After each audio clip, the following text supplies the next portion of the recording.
सपना देखने से साकार तो नहीं होता, कुछ मेहनत करना पड़ता है, कुछ काम करना पड़ता है। सबसे पहले अगर आप देखें चीन को, जापान को, सिंगापुर को, तो एक बात समझ में आएगी कि सिंगापुर में आज भी सतयुग चल रहा है, लेकिन भारत में कलयुग चल रहा है। जापान में आज भी सतयुग चल रहा है, भारत में कलयुग चल रहा है। चीन, जापान, सिंगापुर में किसी की झूठी शिकायत करने की हिम्मत नहीं पड़ती। चीन, जापान, सिंगापुर में किसी की दूसरे के खिलाफ झूठी एफआईआर करने की हिम्मत नहीं पड़ती। चीन, जापान, सिंगापुर में किसी की दूसरे के खिलाफ झूठी गवाही देने की हिम्मत नहीं पड़ती। चीन, जापान, सिंगापुर में किसी दूसरे की जमीन पे कब्जा करने की हिम्मत नहीं पड़ती। चीन, जापान, सिंगापुर में कोई बेटी लव जिहाद का शिकार नहीं होती। चीन, जापान, सिंगापुर में वहां के मूल निवासियों को कन्वर्ट करने की किसी की हिम्मत नहीं पड़ती। चीन, जापान, सिंगापुर में, इसलिए मैं कहता हूं आज भी सतयुग चल रहा है। और भगवान राम की भूमि, भगवान कृष्ण की भूमि, भगवान महावीर की भूमि, छत्रपति शिवाजी महाराज की भूमि पे कलयुग चल रहा है। ये सतयुग और कलयुग का अंतर इतना ही है, जहां भगवान राम का मंदिर है वहां कलयुग चल रहा है। जहां राम नीति लागू है, भय बिन होय न प्रीत, वहां पे सतयुग चल रहा है। भगवान कृष्ण का मंदिर है, यहां कलयुग चल रहा है। जहां कृष्ण नीति लागू है, सठे साठ्यम समाचरित, वहां सतयुग चल रहा है। आज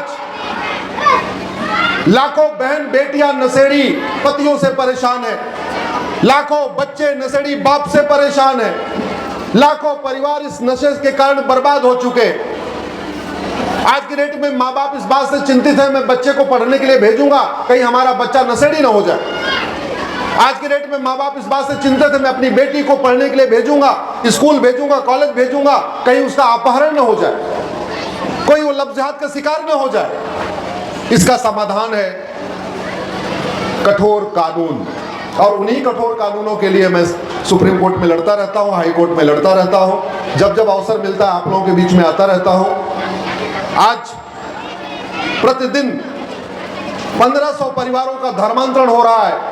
एक परिवार में 7 आदमी मान के चलिए तो प्रतिदिन 10,000 हिंदुओं का धर्मांतरण हो रहा है। एक दिन में 10,000 हिंदुओं का मतलब साल में 40 लाख हिंदुओं का धर्मांतरण हो रहा है। प्रतिवर्ष 5 लाख बहन बेटियां गायब हो रही है।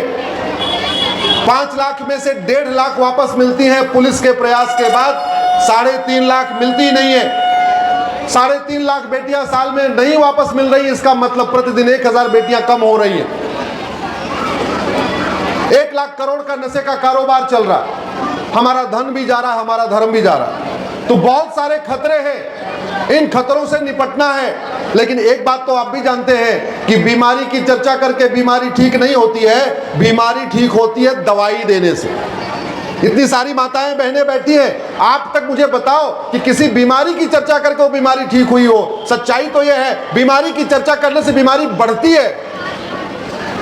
और एक बात, डॉक्टर अच्छा या बुरा नहीं होता, दवाई अच्छी या बुरी होती है। डॉक्टर कोई बीमारी ठीक नहीं करता, डॉक्टर आपके शरीर में नहीं जाता, आपके शरीर में तो इंजेक्शन जाता है, कैप्सूल जाता है, वैक्सीन जाती है, सिरप जाता है। मेरी कोशिश यह है कि भारत की जो घटिया दवाई चल रही है, घटिया नियम कानून चल रहे हैं, घटिया जो सिस्टम चल रहा है, इसको बदला जाए। एक जमाने में हमारे देश में कृष्ण और सुदामा एक साथ पढ़ते थे।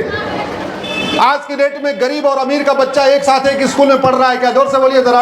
नहीं। पूरे देश में जितने एंट्रेंस एग्जाम है, बहुत अच्छे बच्चे बैठे हुए, बच्चों के काम की बात बता रहा हूं। आपका बच्चा अगर 90% भी लाए, बिना कोचिंग के उसका मेडिकल में सिलेक्शन नहीं होता। 90% लाए, बिना कोचिंग के वो इंजीनियर नहीं बन सकता। 90% लाए, बिना कोचिंग के एनडीए में सिलेक्शन नहीं होगा। कितना भी पढ़ने में अच्छा हो, बिना कोचिंग किए ना उसका क्लैट में सिलेक्शन होता है, ना जेई में सिलेक्शन होता है, ना नीट में सिलेक्शन होता है, ना आईएएस में सिलेक्शन होता है। क्योंकि एजुकेशन माफियाओं ने पूरे एजुकेशन सिस्टम को हाईजैक कर लिया है। जो एंट्रेंस एग्जाम में पूछा जाता है वो 10वीं 12वीं में पढ़ाया नहीं जाता, जो 10वीं 12वीं में पढ़ाया जाता है वो इंजीनियरिंग में, मेडिकल में, सीए में, क्लैट में, एनडीए में पूछा नहीं जाता। इसलिए मजबूरी में आपको कोचिंग कराना पड़ता है। ये सिस्टम चल रहा है। तो सामाजिक समरसता तब आएगी जब दोबारा फिर से कृष्ण और सुदामा एक साथ पढ़ेंगे। सामाजिक समरसता तब आएगी जब क्लर्क का बच्चा और कप्तान का बच्चा एक स्कूल में एक किताब पढ़ेगा। सामाजिक समरसता तब आएगी जब मजदूर का बेटा और मालिक का बेटा एक स्कूल में एक किताब एक साथ बैठ के पढ़ेंगे। सामाजिक समरसता तब आएगी जी जब कलेक्टर और कमिश्नर का बच्चा एक किताब एक स्कूल में पढ़ेगा। इसलिए मैंने माननीय सुप्रीम कोर्ट में PIL फाइल किया, ये जो 65 तरीके के एजुकेशन बोर्ड चल रहे हैं इनको बंद किया जाए। भारत में 1 नेशन 1 एजुकेशन बोर्ड हो, 1 नेशन 1 सिलेबस हो, 1 नेशन 1 करिकुलम हो, भारत में समान शिक्षा हो। हाँ, बंगाल वाले बंगाली में पढ़ेंगे, गुजरात वाले गुजराती में पढ़ेंगे, महाराष्ट्र वाले मराठी में पढ़ेंगे, यूपी वाले बिहार वाले हिंदी में पढ़ेंगे, हरियाणा वाले हिंदी में पढ़ेंगे, पंजाब वाले पंजाबी में पढ़ेंगे, लेकिन सिलेबस और करिकुलम अलग अलग नहीं होना चाहिए। मुझे समझ में नहीं आ रहा है, आखिर मैथ की किताब तो पूरे देश की एक हो सकती है, केमिस्ट्री किताब एक हो सकती है पूरे देश की, जूलॉजी किताब पूरे देश की एक हो सकती है, बॉटनी किताब पूरे देश में एक हो सकती है, तो फिर CBSE अलग बोर्ड क्यों पढ़ा रहा है? ICSE किताब अलग क्यों है? यूपी बोर्ड की किताब अलग क्यों है? बिहार बोर्ड की किताब अलग क्यों है? बंगाल बोर्ड की किताब अलग क्यों है? अरे एक रेलवे बोर्ड से अगर पूरे देश की रेलवे चल सकती है, पूरे देश की ट्रेन चल सकती है, तो एक एजुकेशन बोर्ड से पूरे देश के स्कूल नहीं चल सकते क्या? जोर से बोलो बच्चों। अगर एक सामान पे एक टैक्स हो सकता है कि कपड़े पे इतना टैक्स लगेगा, मिठाई पे इतना टैक्स लगेगा, कंप्यूटर पे इतना टैक्स लगेगा, अगर इस देश में 1 नेशन 1 टैक्स हो सकता है तो 1 नेशन 1 सिलेबस क्यों नहीं हो सकता? 1 नेशन 1 करिकुलम क्यों नहीं हो सकता? सब अपनी अपनी मातृभाषा में पढ़े, लेकिन कंटेंट तो एक होना चाहिए। एक बात याद रखना, राजा दशरथ क्षत्रिय परिवार के, राज परिवार के थे, सुमंत दलित परिवार के थे, लेकिन राजा दशरथ और सुमंत एक साथ एक ही गुरुकुल में पढ़ते थे, इसलिए दोस्ती हो गई, और दोस्ती हुई तो जब राजा दशरथ राजा बने तो सुमंत को महामंत्री बना लिया। आज दशरथ और सुमंत की स्कूल अलग अलग है, आज दशरथ और सुमंत का किताब अलग अलग है, आज दशरथ और सुमंत को समान अवसर नहीं मिल रहा है। इस देश में समान अवसर की बहुत बातें होती हैं, समानता की बहुत बातें होती हैं, सबको इक्वल अपॉर्चुनिटी मिले ऐसी बहुत बातें होती हैं, लेकिन एक बात याद रखना, खास तौर पे ये बच्चे जो बैठे हैं, ये 10वीं 12वीं के बच्चे हमको दिख रहे हैं, जब तक इस देश में यूनिफॉर्म एजुकेशन नहीं होगा, समान शिक्षा नहीं होगी, तब तक समान अवसर नहीं मिल सकता है। जब तक इस देश में 1 नेशन 1 सिलेबस नहीं होगा, 1 नेशन 1 करिकुलम नहीं होगा, तब तक लोगों को इक्वल अपॉर्चुनिटी नहीं मिल सकती है। इस देश में पूरे देश के केंद्रीय विद्यालय का सिलेबस एक है, पूरे देश के नवोदय स्कूल का सिलेबस एक है, फिर CBSE, ICSE, UP board, Bihar board, Bengal board, Tamil board, सबका सिलेबस एक नहीं हो सकता क्या? जोर से बोलो बच्चों, हो सकता है। तो आवाज उठाओ कि भारत की पहली आवश्यकता है कि भारत में समान शिक्षा लागू किया जाए। और समान शिक्षा इसलिए भी जरूरी है कि मुगल यहाँ पे मदरसा खोले थे, और मुगलों ने मात्र 1000 मदरसा खोला था। उन मदरसों की संख्या बढ़ते बढ़ते लगभग हो चुकी है 3.5 लाख, और मदरसों में संविधान विरोधी चीजें सिखाई जाती हैं। जो कुछ संविधान में लिखा हुआ है वो सब के उल्टा मदरसे में सिखाया जाता। मदरसा कहता है equality, justice, liberty, fraternity, unity, national integration, समता, समानता, ये संविधान कहता है समता, समानता, समरसता, समान अवसर। ठीक इसकी उल्टी बात सिखाई जा रही है। और एक बात और याद रखिए, दुनिया के जिन देशों में मदरसा खुला है वो 25, 30, 40 साल के अंदर वहां अशांति फैली है। एक देश था पर्सिया, 90% पारसी रहते थे, वहां चंद मदरसे खुले, मदरसों का परिणाम ऐसा निकला वो 90% पारसी आबादी वाला पर्सिया बाद में ईरान बन गया। रोज बम धमाके हो रहे हैं ईरान के बारे में, आपको पता ही हो। तो इस समय दुनिया में सबसे ज्यादा मदरसे भारत में चल रहे। भारत में आतंकवाद कम हो, अलगाववाद कम हो, कट्टरपंथ कम हो, मजहबी उन्माद कम हो, इसलिए भी जरूरी है समान शिक्षा लागू करना। नहीं तो एक बात याद रखना, मदरसे का दुष्परिणाम देखो।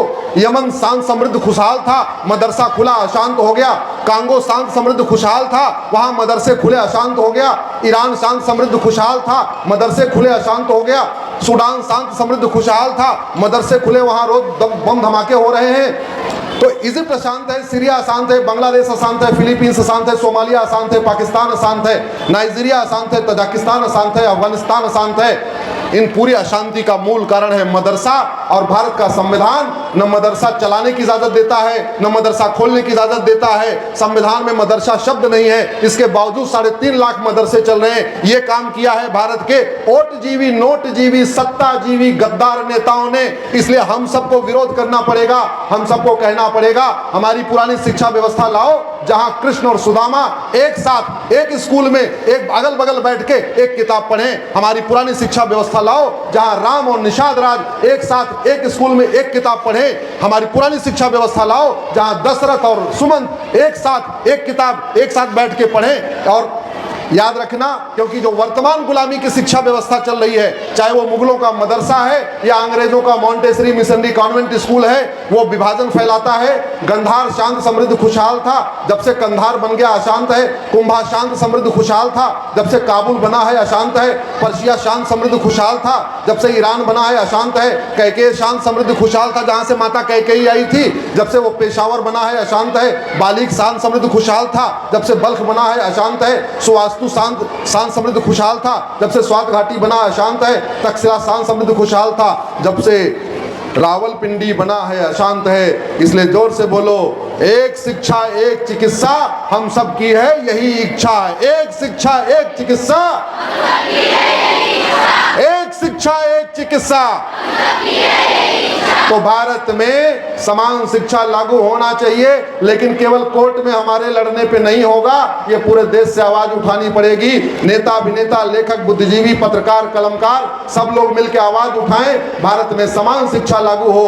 वो चीफ सेक्रेटरी का बेटा हो या होमगार्ड का बेटा हो, वो डीजीपी का बेटा हो या क्लर्क का बेटा हो, किताब एक होनी चाहिए। जब तक एक किताब नहीं होगी तब तक दिमाग से भेदभाव खत्म नहीं होगा। ऊंच नीच का भेदभाव, अगड़े पिछड़े का भेदभाव तभी खत्म होगा जब हमारी प्राचीन शिक्षा व्यवस्था एक